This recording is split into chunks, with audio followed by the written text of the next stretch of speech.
బబ్లు బబ్లు అని దెబ్బ తాకింది పాపం, పక్క కూర్చోబెట్టి.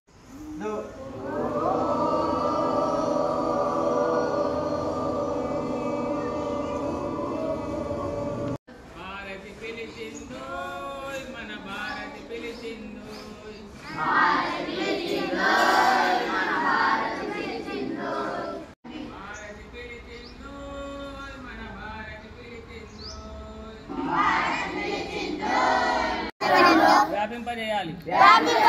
ఇదే మన సంఘం మాల మంత్రం. అపవిత్రుడు కాడు నేను హిందూ రక్షణ అనే దీక్ష చేస్తున్నాను. హిందువులందరూ సమానమే అని మంత్రాన్ని జపిస్తున్నాను.